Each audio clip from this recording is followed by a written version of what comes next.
या देशाचे नेते आदरणीय शरदचंद्र पवार साहेब आणि राज्याचे लोकप्रिय प्रदेशाध्यक्ष जितेंद्रजी पाटील साहेब यांनी माझ्यावर प्रदेश उपाध्यक्षाची जबाबदारी दिलेली आहे. येत्या 2 महिन्यामध्ये महाराष्ट्राच्या विधानसभेच्या निवडणुका आहेत आणि या निवडणुकामध्ये आंबेडकरी समाज प्रामुख्याने जो भरकटलेला आहे तो समाज जातींद्र शक्तीकडे न जाता पुरोगामी विचाराच्या महाविकास आघाडीकडे यावा, त्यासाठी मी प्रयत्न करणार आहे. ती माझी जबाबदारी साहेब. या राज्याचे गृहमंत्री म्हणून देवेंद्र फडणवीस फेल झालेले आहेत. त्यांनी राजीनामा द्यायला पाहिजे. मी पत्रकारांचं अभिनंदन करतो राज्यातल्या की त्यांनी ही घटना शोधून काढली आणि आपल्या सगळ्याला माहिती आहे की ही शाळा कोणाची आहे, कुठल्या पक्षाची आहे आणि त्या पार्टीची असल्यामुळे, भारतीय जनता पार्टीची असल्यामुळे त्या शाळेवर किंवा त्यावर कारवाई करण्यासाठी 8 दिवसाचा वेळ घेतला. पण महाराष्ट्रातल्या जागरूक पत्रकारांनी या घटनेला न दबू देता उघडलं आणि ती घटना आता राज्यभरात आलेली आहे समोर आणि त्या लोकांच्या सोबत आमची राष्ट्रवादी काँग्रेस पार्टी आणि पूर्ण महाविकास आघाडी आहे.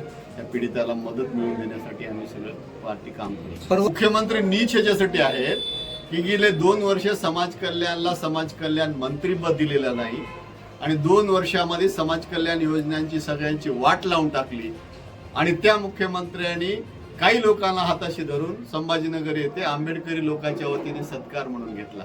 म्हणून मी त्या लोकांना पण सांगितलं की ग्रामीण भागामध्ये म्हण आहे की दोघांपैकी एकाने लाजलं पाहिजे. कार्यकर्ते तर बिचारे गरीब होते, त्यांचे कामं झाले म्हणून ते सत्कार तयार करायला होते, पण 2 वर्ष मागासवर्गीयाची आंबेडकरी समाजाची योजनाची वाट लावून जे सत्कार शिव करतात असे नीच माणसं आहेत. 23,500 कोटीचे बजेट होतं मागासवर्गीयाला यावर्षी, ते 10,000 कोटीपर्यंत सुद्धा खर्च झालेला नाही आणि मागासवर्गीयाच्या योजनावर खर्च न होणे, अर्थ खात्याकडून त्या योजनाला मंजुरी न देणे आणि ती अखर्चित निधी वळवण्याचं काम ही महायुतीचं सरकार करत आहे.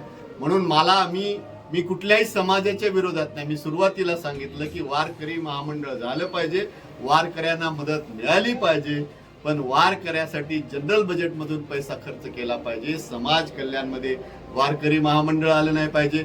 आणि जे मुख्यमंत्री तीर्थदर्शन योजना आहे तिच्यासाठी राज्यामध्ये पर्यटन मंत्रालय, पर्यटन महामंडळ आहे, ती योजना सुद्धा पर्यटन मंत्रालयाकडून झाली पाहिजे.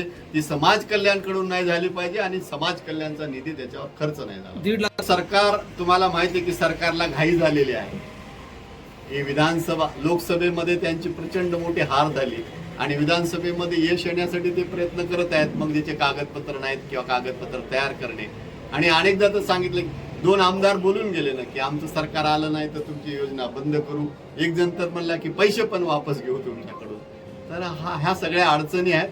पण जेव्हा महाविकास आघाडीचं सरकार येईल, आमचे नेते संजय राऊत यांनी सांगितलं की या योजनेमध्ये दुरुस्ती करून 1500च्या ऐवजी 2,000 रुपये महिला दिले जातील, पण योजनेमध्ये दुरुस्ती केली. त्याच्या पुढे तेही म्हणाले, त्यांचा दुसरा एक व्हिडिओ पहा की तुम्ही याद्या काढा आणि जाऊन सगळे लोक आपल्या बायांना समजून, महिलांना सांगा समजून, अशा पद्धतीचे सांगितलं.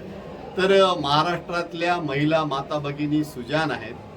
त्यांनी या 2 वर्षामध्ये या महायुती सरकारने 50 खोके असो किंवा कुठल्याही, आणि मी जाहीररित्या जसं आमच्या मित्रने सांगितलं तसं ते मी असं सांगतो की हे मुख्यमंत्र्याचं कार्यालय हा भ्रष्टाचाराचा अड्डा झालेला आहे आणि 20% कमिशन घेतल्याशिवाय कुठलीही फाईल होत नाही. त्याच्यामुळे त्यांना हे सरकार जाणारच आहे, तर मरता नाही क्या करता म्हणून अशा पद्धतीचे ते योजना. तेच तर म्हणणं आहे ना, माझ्या अंगणवाडी ताई पगारापासून वंचित आहेत, त्यांची पगार वाढत नाही. तुमच्याकडे ऑलरेडी महिला जे काम करतात त्यांना तुम्ही न्याय देत नाही का? आपण सगळे तुमच्या हिंगोलीला पण अनेकदा बिचाऱ्या अंगणवाडी ताईचा मोर्चा येतो, त्या गावकुसावर काम होतात, त्यांना मदत केली जात नाही. पण आज मतदानासाठी मी आता भाषणात सांगितलं तुम्हाला की आमचे डॉक्टर अमोल कोले साहेब म्हणाले की लोकसभेमध्ये मतदानाची झाली कडकी आणि मग आता आठवली बहीण लाडकी आहे. माझं असं स्पष्ट मत आहे की हे सरकार अनुसूचित जातीच्या कल्याणा करण्यासाठी फेल झालेलं आहे. म्हणून त्यांचा निधी त्यांच्यासाठी होत नाही, त्यांचा विकास होत नाही, म्हणून त्यांचा हे विकास करू शकत नाहीत. म्हणून अ ब क ड मध्ये जाती जातीत भांडणं लावणे. आता व्हिजेंटी समाजामध्ये